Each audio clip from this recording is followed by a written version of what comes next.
He was the only man who made it back alive. And when they finally found him, he was standing at the edge of the tree line in the January dark, barefoot in the snow, holding someone else's boot. That image? A single man, a single boot, the frost already climbing his ankles, is where this story begins. And it is where, in many ways, it refuses to end. If you're watching this late at night or early in the morning when the house is quiet, drop a comment below. Tell us where you are and what time it is. These stories have a way of finding people at strange hours, and there's something oddly comforting in knowing you're not the only one sitting with them in the dark. The year was 1902. The place was a logging settlement called Harwick Crossing, pressed into the interior of northern Minnesota along the southern reach of the Boundary Waters, a region of lakes and spruce forest, so vast and so uniformly inhospitable in winter that cartographers of the era sometimes simply labeled it, with a candor that bordered on poetry, unpassable terrain. Harwick Crossing was not a town in any civic or sentimental sense. There were no churches yet, no school, no municipal record of its founding because no one had bothered to formally found it. It had grown the way such places always grew in that era, through the accumulation of commercial necessity. A logging company called the Alderman Brecht Timber Company had identified old-growth white pine in the region and had dispatched a crew of 43 men the previous autumn to establish a winter camp, cut timber through the season, and float the logs south when the ice broke in spring. Winter logging was common in that period. The frozen ground made it easier to drag timber across cleared channels without the machinery becoming mired in mud. The cold preserved the wood. The isolation was inconvenient, but not unusual. Logging camps throughout the upper Midwest and the Canadian border country operated on the same principle. Men went in before the first freeze, they endured the winter together, and they came out in the thaw. If all went according to plan, the company made money. If something went wrong, a fire, an injury, an outbreak of disease, there was very little that the outside world could do, because the outside world was, for those months, essentially unreachable. This was the world that 43 men entered in October of 1902. Their names appear in the original employment ledger maintained by Alderman Brecht, a document that still exists in fragmentary form in the archives of the Minnesota Historical Society. Its columns written in faded brown ink on paper that smells even now faintly of pine resin. The men listed are a particular kind of working-class historical record. First names sometimes absent, nationalities abbreviated, ages rounded to the nearest 5 years. There are Norwegian surnames and Finnish surnames and a scattering of Eastern European names that suggest recent immigration. There are 2 men, listed only by a single given name. The foreman is identified as one Caspar J. Rhodes, of Duluth, who had worked 3 previous winter camps and was known, according to a later account from the company's regional manager, as a steady and unimaginative man. That last quality was considered a recommendation in the hiring of foremen. Steadiness and a lack of imagination were, in 1902, among the most marketable qualities a man could possess in the northern woods. The logging operation began normally. Supply wagons made their last runs in mid-November, after which the roads became impassable. The camp's provisions had been calculated for the winter: salted pork, flour, dried beans, molasses, tobacco, and a resupply was not expected until late February, weather permitting. The men settled into the rhythms of a logging winter. Long days of physical labor in killing cold, evenings crowded around cast-iron stoves in low-ceilinged bunkhouses, sleep that came quickly and heavily to men who had worked themselves to the edge of their body's capacity. There are small details from this early period that come to us through an unlikely source. A letter written by a Finnish laborer named Eino Mäkinen to his wife in Duluth, posted during one of the last supply wagon runs. The letter is preserved in a private collection and has been partially transcribed by a historian working in the late 1970s. In it, Mäkinen describes the camp in terms that are mostly practical: the quality of the bunkhouse insulation, the temperament of the foreman, the progress of the cutting operation. But near the end of the letter, he writes something that later acquired a weight he could not have intended. He writes that the forest here is different from any he has worked in before. Not different in any way he can name precisely, only that when you stand at the edge of the cut line in the early morning, just before the light comes, the silence is of a kind that makes a man feel he has stepped outside of time. He says he is not afraid of it, but he notices it.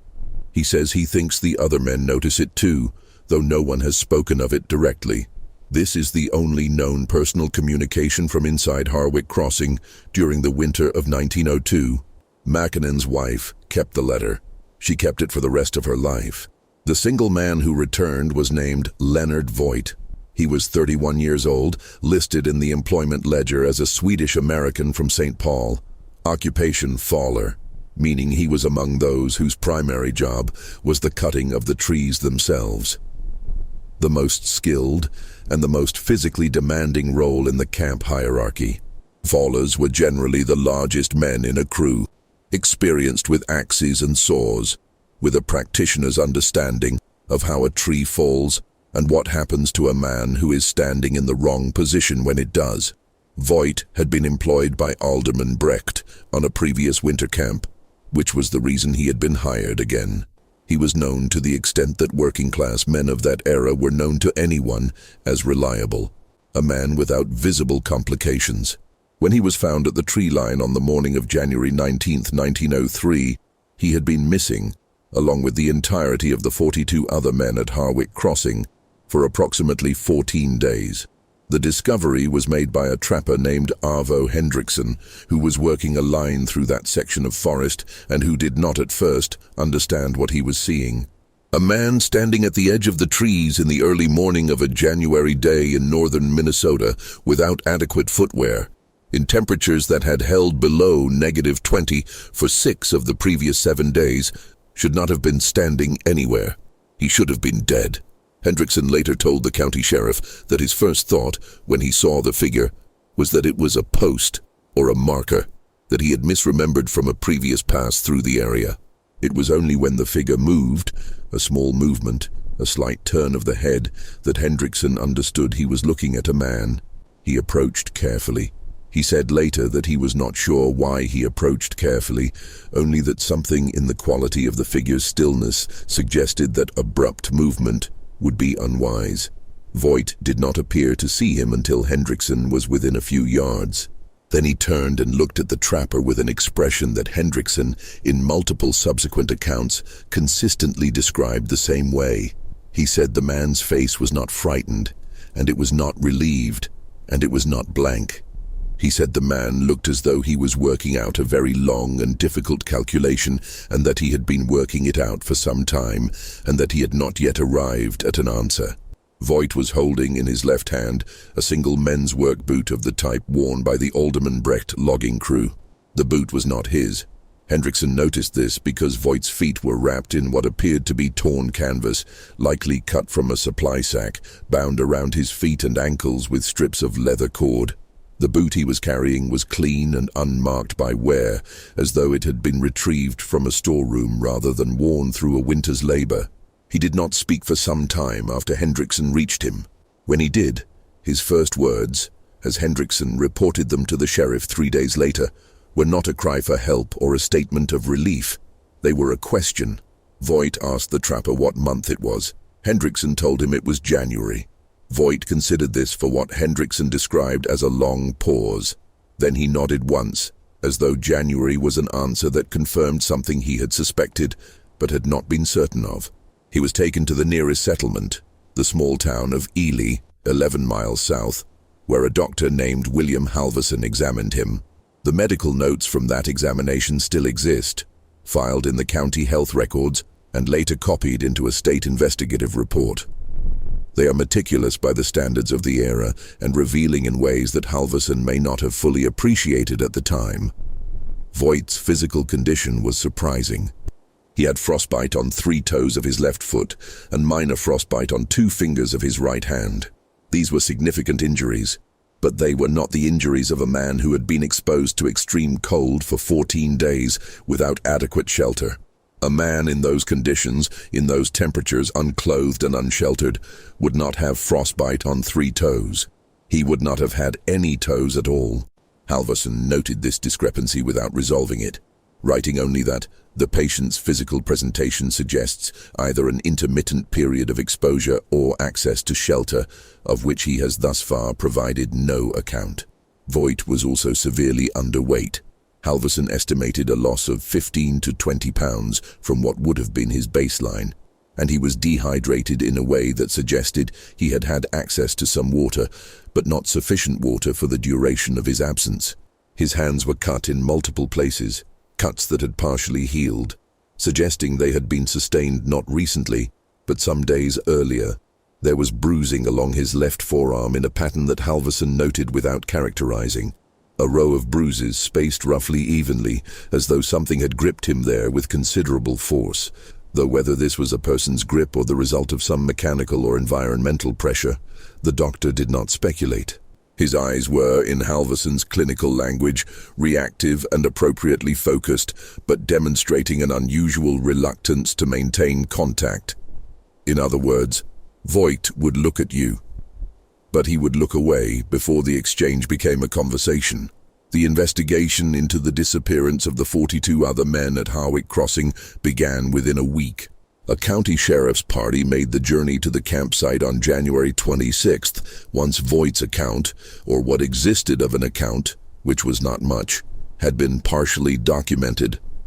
What they found there has been described in the official report filed with the Minnesota state government in March of 1903, and it is a document that rewards careful reading precisely because of how thoroughly ordinary it is in most respects, and how carefully it declines to address what is actually strange. The camp itself was intact. The bunkhouses were standing, the tools were stored. The kitchen building had been closed down, not burned, not damaged, but systematically shut, with the remaining provisions stacked in a logical order against one wall. The cast-iron stoves were cold but undamaged. There was no evidence of fire, no evidence of structural collapse, no evidence of the kind of catastrophic equipment failure that might have sent a crew of 42 men fleeing into the forest all at once. There were no bodies. The investigation team searched a radius of approximately 2 miles around the camp. They found no bodies, no significant blood, no torn clothing, no abandoned equipment of the kind that men fleeing in panic might shed. They found footprints in the snow, old ones partially filled by subsequent snowfall, leading north, away from the camp, toward deeper forest. The footprints were numerous, suggesting a group rather than individuals, but the snow coverage made it impossible to count them or to determine the order or direction of any returning prints. They found one other thing, which appears in the official report in a single brief sentence, without elaboration.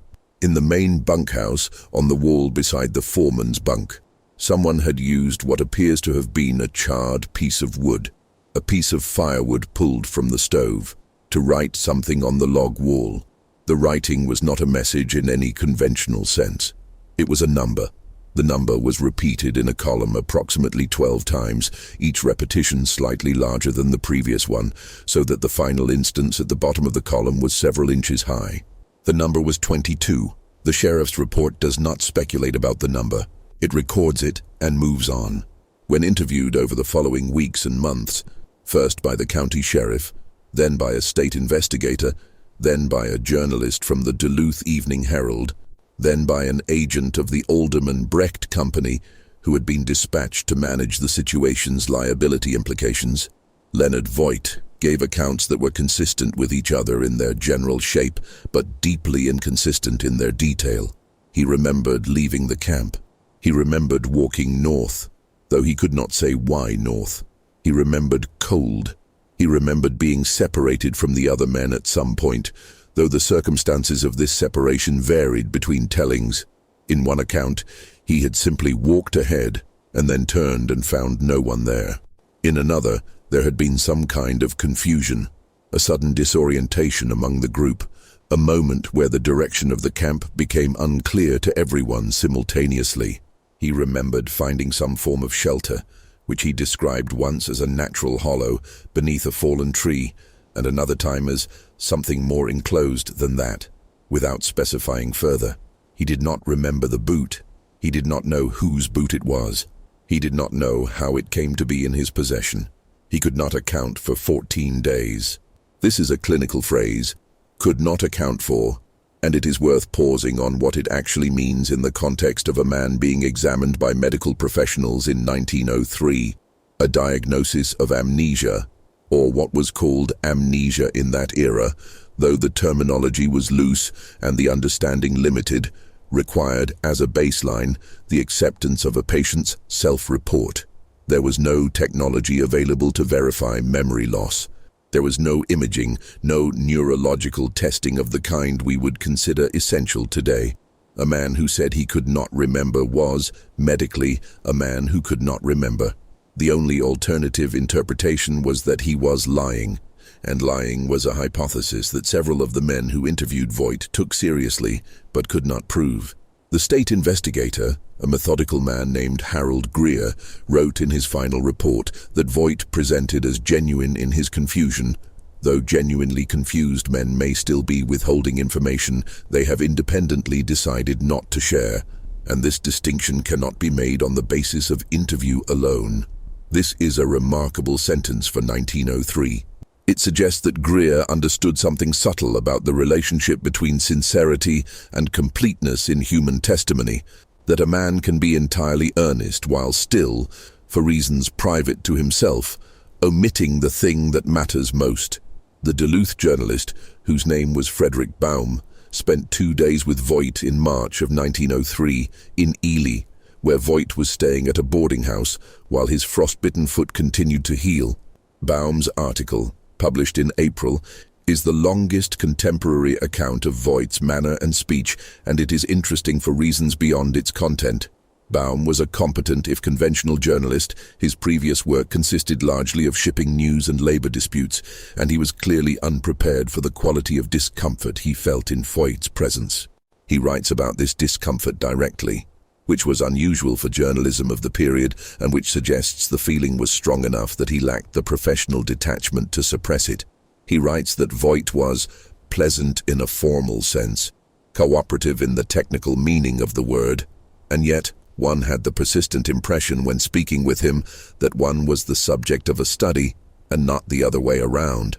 He writes that Voit's answers to questions had the quality of being prepared in advance, not in the sense of being rehearsed, but in the sense of being already complete, as though Voit had anticipated every question and had decided before the conversation began exactly how much of each answer to give. Baum asked Voit, toward the end of their second day together, what he thought had happened to the other men. This question was, in various forms, put to Voit by every person who interviewed him. The answers varied, but they shared a quality. They never committed. They described possibilities without advocating for them. They offered weather, disorientation, the treacherous nature of the terrain, the particular dangers of cold that could disorient a group and scatter it in ways that might make retrieval impossible, especially given the subsequent snowfalls that would have covered tracks within days. These were reasonable answers. They were also answers that a man who knew something more specific might give if he had decided that what he knew specifically was not something he was prepared to say. Baum's final question, which he published verbatim in his article, was this: "Is there anything about what happened that you believe, but have chosen not to tell anyone?" Voit looked at him for a long time without answering. Then he said, "There are things I believe that I have no way of explaining to someone who was not there." Baum pressed him. He asked whether those things, if explained, would account for what happened to the other men. Voit said, "They might account for why I am the only one here." He did not elaborate. Baum reported that the conversation ended shortly afterward, and that as he was leaving, Voit asked him one question in return. Asked him, in the same calm, calculated way he had asked the trapper in January what month it was. He asked whether Baum knew if the Alderman Brecht Company had sent anyone back to the camp since the initial investigation. Baum said he didn't know. Voit thanked him for his time and did not pursue it further.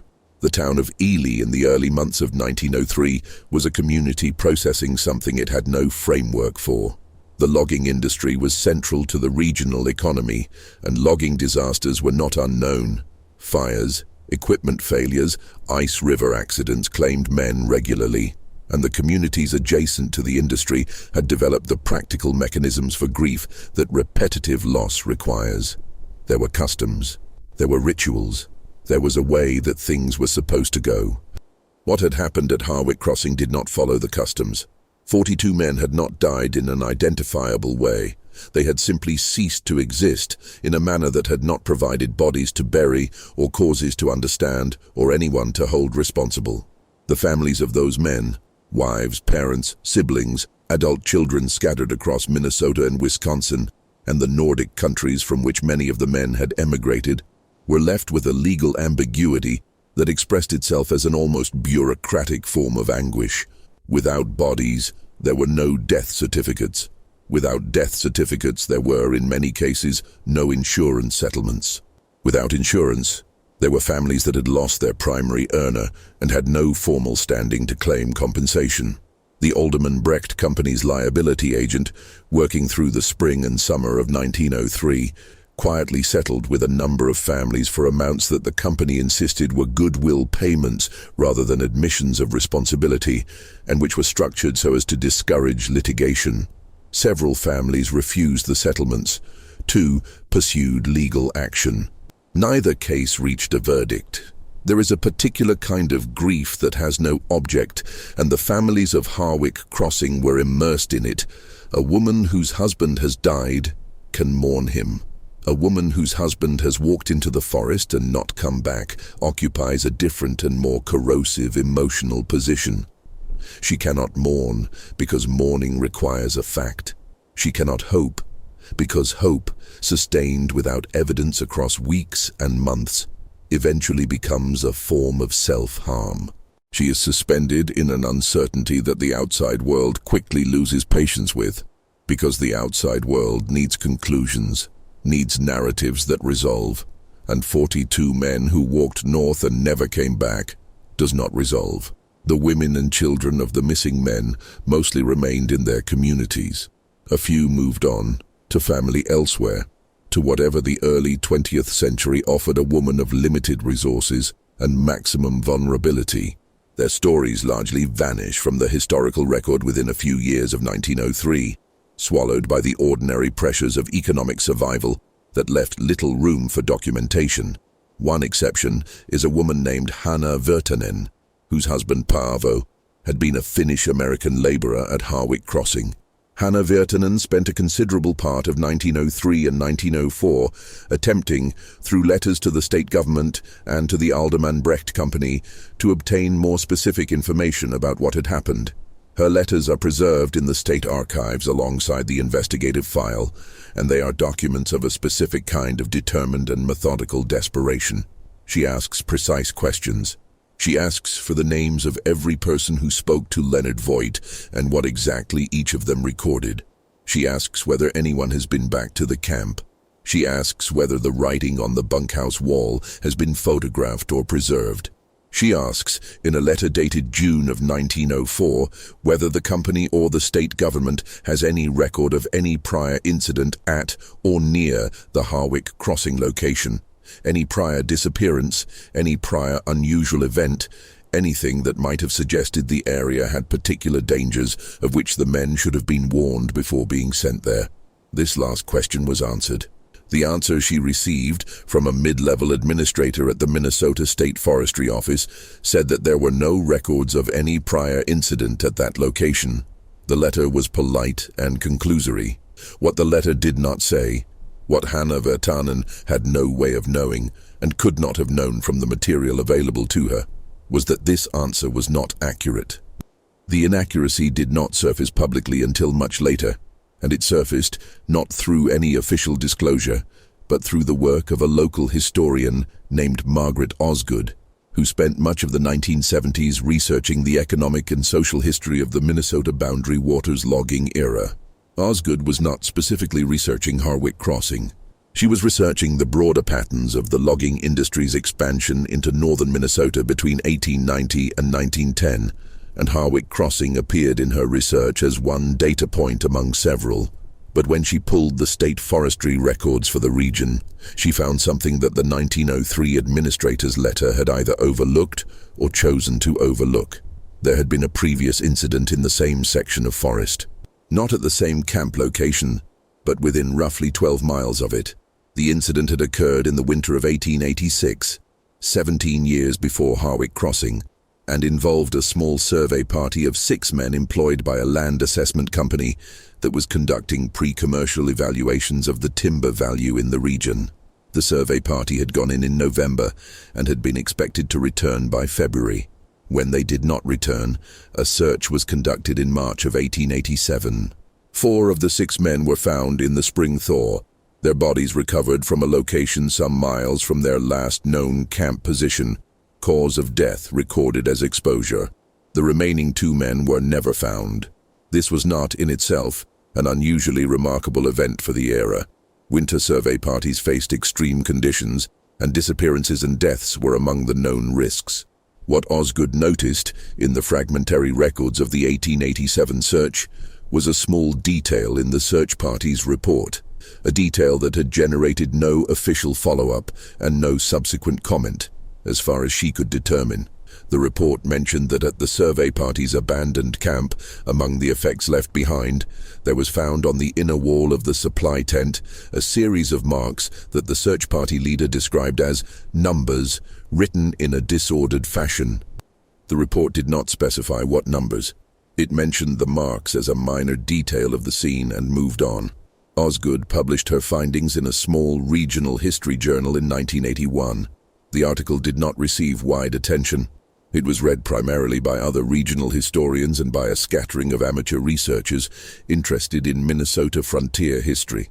But the juxtaposition she had identified, 2 separate incidents, 17 years apart, 12 miles apart, each involving men disappearing into the same general section of forest, and each involving, at the abandoned campsite, an unexplained series of written numbers, was a juxtaposition that, once noticed, was difficult to set aside. The question of whether Alderman Brecht or the State Forestry Office had known about the 1886 incident before sending 43 men into the same region in 1902 was one that Osgood addressed directly. She concluded, with appropriate scholarly caution, that the records were insufficient to determine this with certainty. The 1887 search report had been filed with the State Surveyor's Office rather than with the Forestry Office, and the Forestry Office's filing systems of the era were, in her characterization, less than systematic. It was possible that the administrator who answered Hannah Virtanen's letter had simply searched the wrong filing category and found nothing and reported nothing in good faith. It was also possible that the information had been found and the decision had been made not to share it. Osgood did not pursue the second possibility beyond naming it.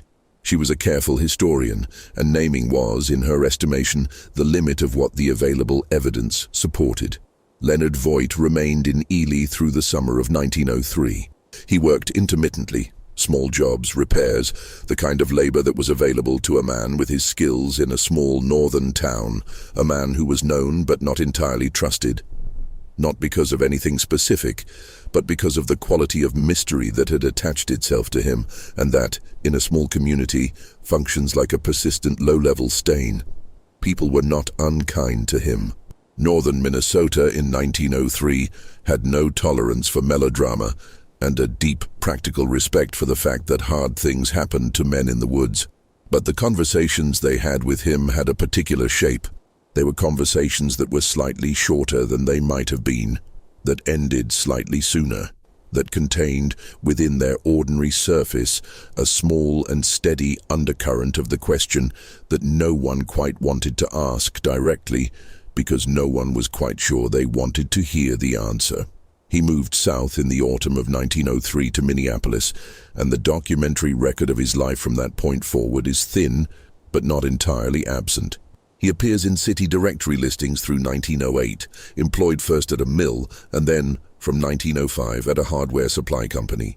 He appears in no criminal records. He appears in no medical records beyond a routine listing in a charity hospital ledger in 1906. Which records a visit for what is described as nocturnal disturbances and associated physical symptoms, a phrase that, in the medical language of the era, could encompass anything from severe nightmares to more complex and poorly understood presentations that we might today recognize differently. He did not marry. There is no census record that places him in a household with a wife or children. He does not appear in church records. He appears to have lived in the years documented with a kind of social minimalism, present enough to work and pay rent, withdrawn enough to leave almost no personal trace. There is one exception, and it comes from an unexpected direction. In 1908, a professor of psychology at the University of Minnesota named Dr. Elias Faber published a paper in a small academic journal on what he called amnesic episodes following extreme environmental exposure. The paper drew on a number of case studies, most of them anonymized. One of the case studies describes, in some clinical detail, a man in his late 30s who had experienced a significant period of unaccounted time following a winter survival event, who displayed persistent vigilance behaviors, disrupted sleep, difficulty with sustained social engagement, and a specific behavioral pattern that Faber described as the compulsive management of information, a tendency which the patient himself acknowledged to withhold information in social contexts, not because he was deceptive by nature, but because he had developed, since the formative event, a deep and apparently unresolvable uncertainty about what information was safe to share and with whom. The anonymized patient in Faber's paper described the formative event in a single sentence that Faber quotes directly as something I witnessed that I cannot fully explain, and that explaining would require saying things that would cause more harm than the silence does. The patient's initials in Faber's paper are listed as LV. The paper was not widely cited. Academic psychology in 1908 was a field still finding its methods and its vocabulary, and the kinds of presentations that Faber was attempting to describe would not have clear clinical language for several more decades. But the paper exists, and the case study exists within it, and the initials exist within the case study, and they are a small and specific window into a man who had, by that point, spent 5 years living with something he had decided not to put into words. The question of what happened at Harwick Crossing generated several theories in the years and decades following 1903, and it is worth spending time with them, not because any one of them is satisfying, but because the process of laying them against each other illuminates something about the nature of the event itself. The most straightforward theory was mass exposure. 42 men became disoriented in the forest at night or during a storm, scattered, and died of cold, their bodies subsequently covered by snowfall and rendered inaccessible to the initial search team. This theory explains the absence of bodies and the absence of any camp-based evidence of catastrophe. It is consistent with the extreme temperatures recorded in the region that January. Its weakness is that it does not readily explain why 42 experienced men would leave their camp simultaneously in winter conditions that made outdoor exposure immediately dangerous, nor why the camp was shut down in an organized way before they departed, nor why Leonard Voit, who presumably left with them or shortly after them, survived. A second theory was that the disappearance was not accidental, but volitional, that the men, for reasons that might relate to labor grievances, disagreement with the company, fear of some immediate local danger, or collective decision-making of some kind, chose to leave the camp and attempt to travel south on foot, and that 42 of the 43 men died in the attempt. This theory has the advantage of explaining the organized state of the camp. Men who were leaving deliberately, rather than fleeing in panic, might well have closed the facility down before departing. It does not readily explain the northward direction of the footprints, since south was the direction of civilization and safety, nor does it account for Voigt's inability or unwillingness to describe such a decision. A third theory, less formal and more the product of regional rumor than of investigative reasoning, held that something in the forest itself had caused the men to act in ways that were not rational. Some environmental factor, a toxic seepage, a gas, a contamination of the water supply, something that had impaired the men's judgment collectively and driven them out of the camp in a state of confusion or fear that they were experiencing, not as confusion or fear, but as a compelling internal logic. This theory drew some indirect support from the medical literature of the era on ergotism, a poisoning caused by fungal contamination of grain supplies that had been documented in historical outbreaks as producing, among other symptoms, hallucinations and intense, directionless physical agitation. The preserved provisions at Harwick Crossing were never tested. By the time any such testing might have been considered, the provisions had been removed and dispersed in ways that made chain of custody reconstruction impossible.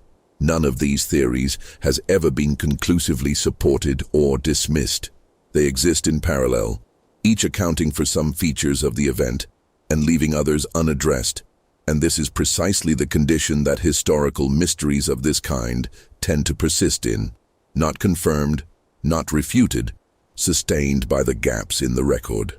What can be said with reasonable certainty on the basis of the available evidence is a narrower set of things. 42 men left Harwick Crossing under circumstances that remain unknown. Their remains have never been found. The one man who returned had a physical condition inconsistent with 14 days of unsheltered winter exposure. He provided accounts of the events that were internally consistent but externally incomplete. He spent the rest of his documented life displaying behavioral patterns consistent with a person managing a significant private trauma. He never, in any preserved account, denied knowing more than he said. He only denied being able to explain it in terms that would be understood. The boot that Voit was carrying when found has its own small afterlife in the documentary record. Sheriff's investigators attempted to identify it, to match it, through the employment records, to one of the 42 missing men. This was a more difficult task than it sounds in an era before standardized manufacturing lot numbers, when work boots were produced in regional batches by local manufacturers, and the only distinguishing features were the size and any maker's mark. The boot was a size 10, left foot, of a style commonly available at general stores throughout the upper Midwest. The maker's mark identified a manufacturer in Duluth. This narrowed nothing, since most of the camp's men had purchased their boots in Duluth before departure. It could not be matched to any specific man. It appears in the evidence inventory of the sheriff's investigation and then disappears from the record. Whether it was retained, destroyed, or simply misfiled is unknown. What is known is that Voit was asked about it repeatedly, by the sheriff, by the state investigator, by Baum the journalist, and that his answers were among the most noticeably strained of any he gave. He said he did not remember taking it. He said he did not remember whose it was. He said in the interview with the state investigator that he thought it was possible he had been carrying it for some time without being fully aware he was carrying it. The investigator, Harold Greer, made a note alongside this exchange in his records. The note says only, "Does not wish to discuss the boot." What a man carries out of a disaster is not always a rational choice. Sometimes it is. Sometimes a man carries a tool because a tool is useful, or food because food is necessary, or a piece of clothing because the cold requires it.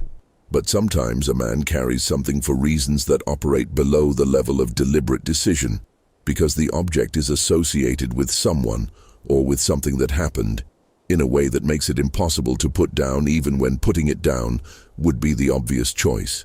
The boot that Leonard Voit carried across miles of frozen forest, barefoot, as his toes were slowly dying. The boot that was not his, the boot he could not account for, the boot he held when he stepped out of the tree line into the January dark. That boot was not a practical choice. It was the kind of thing a man carries when he is trying not to forget. The number 22, written on the wall of the bunkhouse, has generated more interpretive energy than perhaps any other single detail of the Harwick Crossing disappearance. The theories about it range from the mundane, a tally, a date, a code with a specific practical reference, to the more speculative and in some cases frankly wild. It is worth, at this stage of the story, spending a moment on what the number might or might not have told us if anyone at the time had thought to ask it more directly. The date of the disappearance, insofar as it can be estimated, falls within the window of January 5th to January 8th, 1903. Based on the last confirmed communication from the camp, which was a note sent with a supply wagon runner on January 4th, confirming the progress of the cutting operation. January 5th through 8th does not obviously correspond to the number 22. The 22nd of December had passed 2 weeks earlier, the winter solstice, the shortest day, a date with no known significance in the camp's operational calendar, but potentially significant in the informal internal calendars that isolated men sometimes maintain as a way of marking time. The 22nd of January had not yet arrived when the men disappeared. The employment ledger lists 43 men, including Voit. 42 disappeared. 22 is not 42. It is not 43.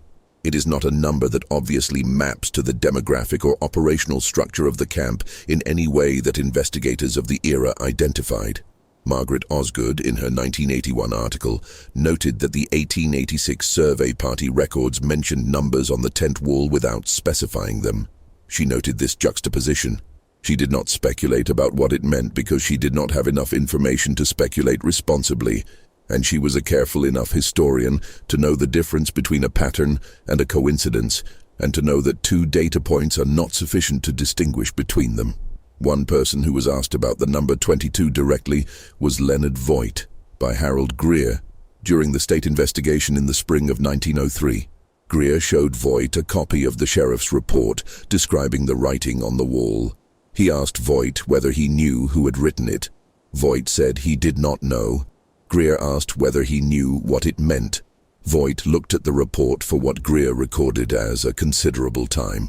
Then he said that he didn't think it was meant to mean anything specific. He said he thought whoever wrote it was simply trying to remember a number. Greer asked what number. Voit said he didn't know. Greer recorded this exchange and then, in parentheses, in the margin of his notes, in a notation that appears to be a private observation rather than an official finding, wrote 3 words. The words are, "He is lying." Whether Greer was correct is something we cannot determine.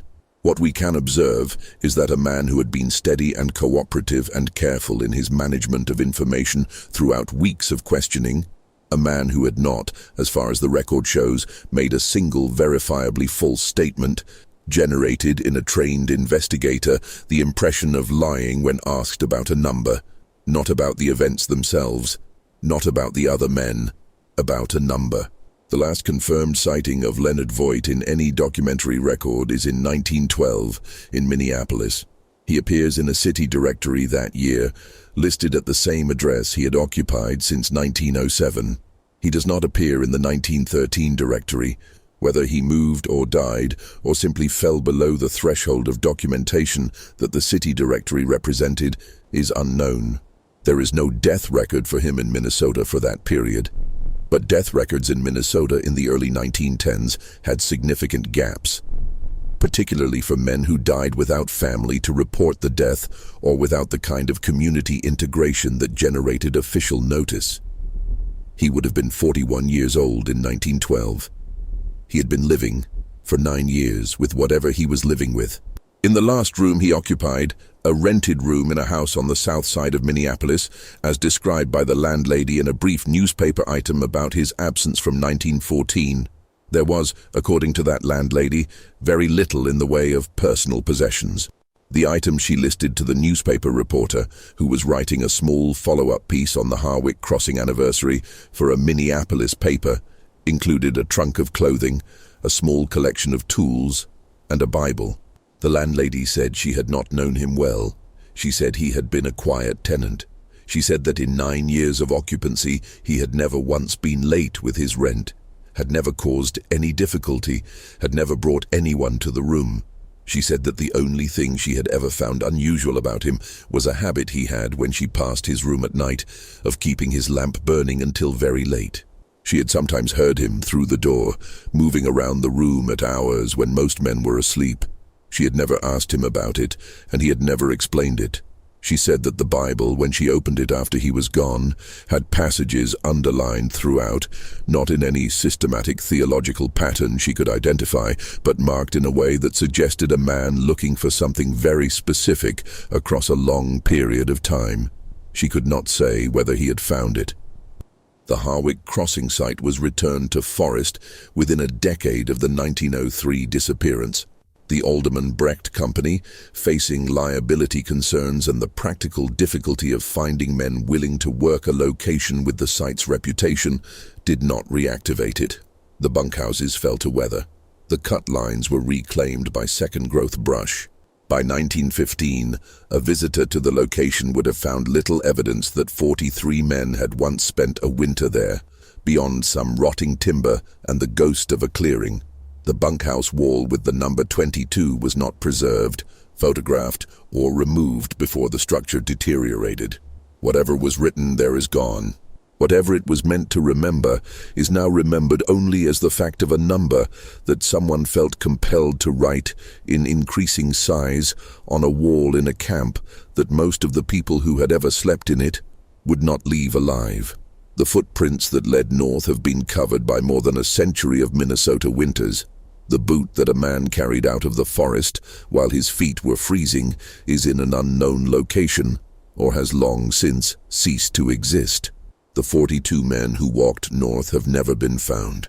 Their families aged and died and were succeeded by grandchildren and great-grandchildren for whom the disappearance was, at most, a family story. One of those inherited mysteries that every family has. The story that gets told at certain gatherings and then set aside because there is nothing more to say. What remains, finally, is the shape of Leonard Voit's life after the forest. He was the only one who made it back. He made it back with injuries inconsistent with the amount of time he was missing. He made it back carrying an object that was not his, that he could not explain, and that he appeared unable to put down. He spent years afterward in a state that his doctor described as the compulsive management of information. He burned a lamp through the nights in a rented room for nearly a decade, moving around in the hours when other men slept. He marked a Bible from end to end, looking for something he may never have found.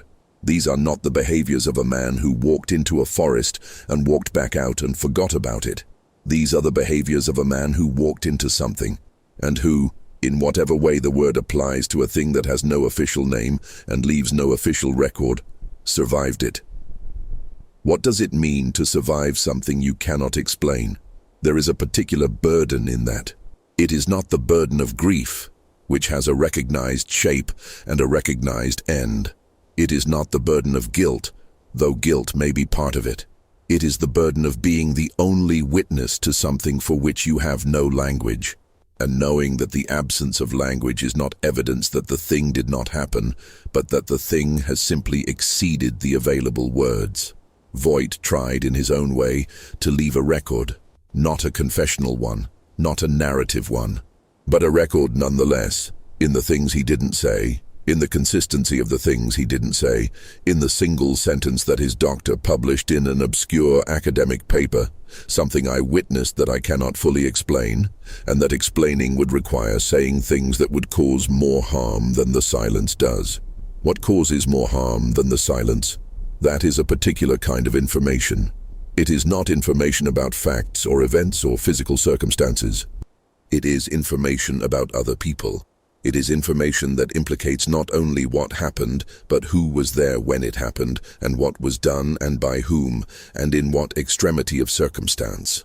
42 men walked north. One man came back. He carried a boot that was not his. He knew whose boot it was. And whatever he knew about the person it belonged to, whatever he had seen in the 14 days the world cannot account for, he had decided, in January of 1903, on the edge of a tree line in the dark, already holding the evidence, already calculating what to keep and what to carry and what to say, he had decided that the one thing he would never do was put it into words. We do not know if he was right to make that decision. We do not know what it cost him to keep it.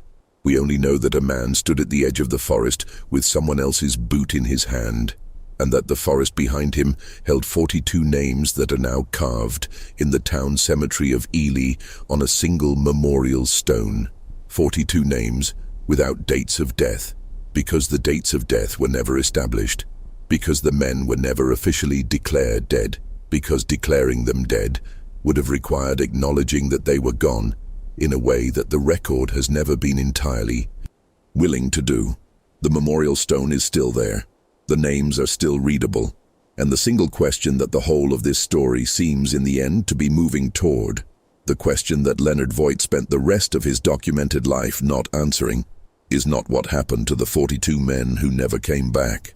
It is this: what did Leonard Voit see in the 14 days the record cannot account for that made him decide, standing barefoot in the snow with someone else's boot, that surviving was something that had to be kept secret,